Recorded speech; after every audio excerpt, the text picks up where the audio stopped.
Today we've got another reveal of the Samsung Galaxy S25 Ultra on top of more spec confirmations and information about One UI 7, so make sure you hit subscribe now and we'll get right into it. So first up, we've had people worrying about a leaked benchmark for the S25 that showed some poor performance with a single core score of 1,456 and then a multi-core score of 6,522. But there's absolutely no need to worry here though, as for a start, we've already seen much higher benchmarks in Geekbench, and secondly, this is clearly fake as we can see it's only got 8GB of memory, which is not a configuration that's going to be on offer for the S25 Ultra, as the minimum is going to be 12. Now next up, we've got news that the Exynos chip may not be part of the S25 series this time around, and that the lower end models are going to be using the Dimensity 9400 to save on costs. Now to be clear, I'm 99% sure that this just isn't going to happen. We had similar rumors at this time last year, and I just don't see Samsung using an inferior chip made by someone else over their own. But that being said, there was a report a few days ago about production issues with the Exynos 2500 thanks to low yields, and this means it's looking very likely that all three models of the S25 series are going to be using the Snapdragon 8 Gen 4 from Qualcomm, and the Exynos 2500 is going to be used in the Galaxy S25 FE that's going to come later on in the year. Now next up, we've got a mock-up from Ice Universe, and this shows us what One UI 7 is going to look like on the Galaxy S25 Ultra, and as you can see, it looks like it's taken a bit of inspiration from Apple here. We've got plenty of reports as well that this is going to be one of the biggest One UI updates ever, and of course, Samsung are working hard to add as many new AI features as possible, including a revamp to the gallery, and this is going to allow users much better search capabilities when looking for older images on their device. Now next up, we've got another reveal of the S25 Ultra, and first up, we've got a dummy unit that surfaced online, and this has clearly been based on the design showcased by OnLeaks, which I'm 99% sure is accurate, but you can see from the dummy model how it's going to look in the hand, and it also gives you a good comparison in size. Now of course, I've also created these hands-on concept videos to give you the most accurate representation that I can, and I have to say, while I wasn't keen on the design to start with, it's definitely growing on me, and I'm sure it's going to look much better in person. But as you can see, we've got a bit of a change with more curved corners and flat edges. Now the phone dimensions come in at 612.8 by 77.6 by 82mm, and it's also lighter than last year, coming in at 232 grams. The camera design has also changed slightly on the rear, and the display is going to be a 6.86-inch flat display. Now we're still waiting for confirmation on the colors, but I've made a few mock-ups here like gold and purple just to give you an idea.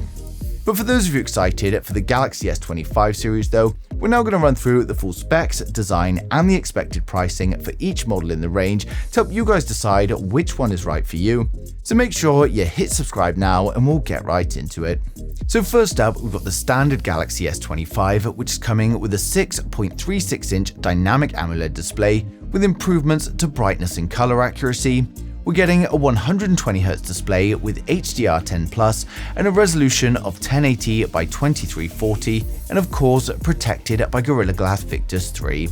We get a 12-megapixel punch-hole camera for the selfies. Then on the rear, it's a triple camera setup consisting of a wide, an ultra-wide, and a telephoto camera, but unfortunately at this time we don't know the exact sensors being used. It's going to be powered by the Snapdragon 8 Gen 4 in USA, and the global models are going to be using the Exynos 2500, and it's coming with a choice of 8 or 12GB of RAM and 128 up to 512GB storage, and this will be UFS 4. It's coming with a 4100 mAh battery with 45W fast charging, and it will of course come with 5G, Bluetooth 5.3, Wi-Fi 7 and ultra wideband support, and it's going to be launching with One UI 7 based on Android 15, and it's expected to launch from around $800 in January 25. So next up, we've got the Samsung Galaxy S25 Plus, which is coming with a 6.7-inch dynamic AMOLED display, and again we get improvements to brightness and color accuracy. We get a 120Hz display with HDR10 Plus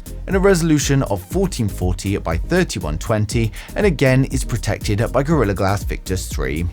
We get a 12-megapixel punch-hole camera for the selfies. Then on the rear, it's a triple camera setup consisting of a wide, an ultra-wide, and a telephoto. But again, at this moment in time, we don't know the exact sensors being used. Now it's going to be powered up by the Snapdragon 8 Gen 4 in the USA, and then the global markets are getting the Exynos 2500, and it's coming with 12GB of RAM and a choice of 256 or 512 storage, and this will of course be UFS 4. It's coming with a 4900 mAh battery with 45W fast charging, and of course it's going to come with 5G, Bluetooth 5.3, Wi-Fi 7 and ultra wideband support, and it's going to be launching with One UI 7 based on Android 15, and is expected to launch from around $1,000 in January 2025.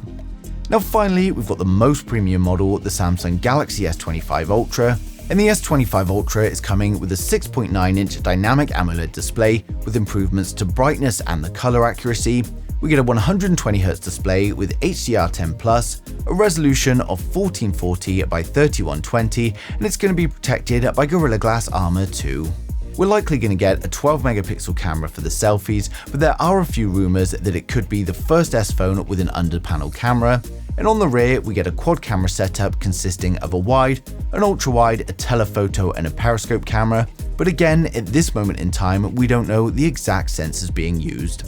Now it's going to be powered up by the Snapdragon 8 Gen 4 in all regions, and it's coming with 12GB of RAM and up to 1TB of storage, and this will of course be UFS 4. It's coming with a 5000 mAh battery with 45W fast charging, and it will of course come with 5G, Bluetooth 5.3, Wi-Fi 7 and ultra wideband, and it's going to be launching with One UI 7 based on Android 15, and the S25 Ultra is expected to launch from $1,300 in January 2025. So overall, the Samsung Galaxy S25 series is looking great. It's refreshing to have a new design when it comes to the Ultra, and the fact that all models are going to be using the Snapdragon 8 Gen 4 just makes it a much easier decision for those of you that want the smaller models. Now of course, in terms of upgrades, it's pretty much what we expect from an S phone. There's nothing really major that's exciting or groundbreaking, but with Samsung continually working on AI, hopefully there are going to be some great software features on offer. Now because of its similarities, I can't imagine anyone with an S24 is going to be rushing for an upgrade, but for anyone with an older S phone or looking to try out their first S phone, then it will of course be a great choice. Now launch is fast approaching, and we're no doubt going to get more and more leaks as we approach it, and of course I'm going to be sharing them as soon as they come in, so make sure you subscribe so you don't miss a thing in the future.